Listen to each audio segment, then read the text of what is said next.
biar kita bisa mendapatkan kenikmatan dan mutiara. Kenapa? Ada apa di ayat ini? Kalau kita Bapak Ibu ingin mendapatkan ilmu transferannya langsung dari Allah, bukan dari Syekh Ali, bukan dari siapa-siapa, langsung dari Allah yang maha mengetahui segala-galanya. Wa ma utitum minal ilmi illa qalila. Seberapapun ketinggian ilmu kita dibanding dengan ilmu Allah masih kecil dan sedikit. Kalau dikumpulkan seluruh ilmu pengetahuan manusia, segala ilmunya, ilmu agama maupun ilmu duniawi, dikumpulkan jadi satu dibandingkan dengan ilmu Allah, seperti kita masukin jari dalam air laut. Air laut itulah ilmu Allah, dan jari manusia ilmu, jari-jari manusia itu adalah ilmu seluruh manusia sejak awal makhluk sampai akhir. Berarti tidak ada artinya, belum apa-apa, belum sedikit pun. Oleh karena itu Bapak Ibu, saya harap malam ini dan seterusnya yang ingin mendapatkan ilmu transferannya langsung dari Allah, di sini rahasia ayat ini. Dengan rahasia ayat ini bisa kita mengisi charger, ya, cas. Apa yang dicas? Kalbu dan jiwa. Sekarang seluruh tubuh badan kita sudah cas, makanan, minuman enak apa, biar kita sehat, olahraga, senam dan yang lain-lain. Kita semua sudah diusahakan. Kenapa? Agar nampaknya badan masih, walaupun sudah umur usia tua, tapi kita harap dilihat oleh manusia, oh masih top, masih. Kelihatannya pun dari sisi tumbuhnya, dari sisi mukanya, walaupun dia sudah tua tapi masih menjaga olahraga, senam dan yang lain-lain. Agar apa? Terlihat badannya masih bagus, kesehatannya masih luar biasa. Tapi yang kita memberikan perhatian ini kesehatan batin, jiwa, kalbu itu bagaimana? Obatnya apa? Tidak ada obat selain ayat ini. Oleh karena itu disebut amman huwa qanitun ana al-laili. Mohon ulang lagi.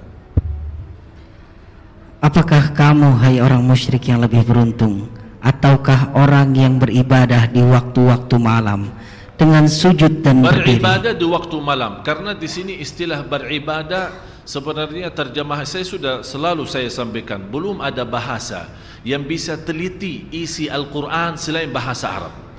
Jadi tidak usah capek mutar pusing sana kemari, mutar lagi, balik lagi, tidak akan bisa faham sesuai maksud. Karena di sini orang-orang yang beribadah, tapi kalau di dalam ayat itu tidak ada sebut ibadah kan? Yang disebut apa? Amman huwa qanitun. Qunut, di sini ada istilah qunut. Istilah qanitun beda sama abidun. Abidun itu dikenal sebagai ahli ibadah. Tapi qanitun dia memiliki sebuah keistimewaan yang luar biasa. Karena istilah qunut sebagaimana penjelasan Imam Syafi'i, al-qunutu tulul qiyam. Qunut itu lama berdirinya. Dan lama berdiri itu hanya khusus untuk salat tahajud.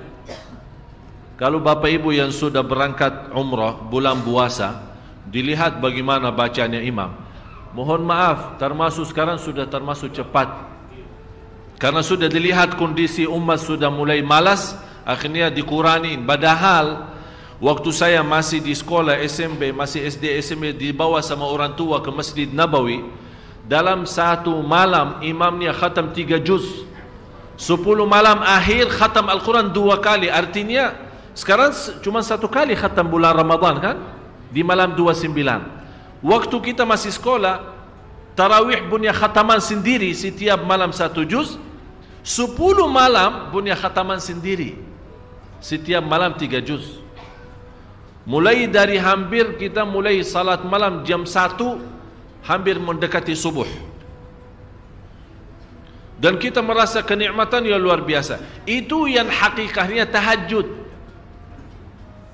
Dan selalu saya minta sama jamaah, cuba salat tahajud, walaupun seminggu sekali, walaupun 2 rakaat, tak usah banyak-banyak, tapi nikmat hayati, rasakan walaupun diulangi ayatnya sampai subuh, walaupun satu ayat. Sebagaimana Rasulullah SAW pernah salat malam, sepanjang malam salat malam hanya dengan satu ayat, merasakan ayat itu, menyentuhkan hatinya, sampai Rasulullah SAW menangis. Kata Siti Aisyah, Rasulullah SAW tidak pernah tinggalkan salat malam bagaimanapun keadaannya, walaupun dia sakit, dia salat malam duduk. Afdalus salati ba'dal faridah qiyamul lail. Salat yang terbaik sesudah fardu qiyamul lail. Dan saya heran, orang punya masalah, bagaimana punya masalah dia masih bisa qiyamul lail? Menurut saya masalah tinggalkan salat malam itu masalah. Tapi selama anda jaga salat malam, wallahi tidak ada masalah. Semuanya bisa beres. Kita hanya duduk. Allah sendiri memuji kita saat malam hari kita tinggalkan tempat yang enak saat tidur, menjauhkan diri dari suami maupun dari istri, mengangkat selimutnya. Allah Maha melihat, dan di situ Allah tunjukkan kepada malaikat, ya malaikati, hei malaikatku, lihat apa yang dilakukan oleh hambaku.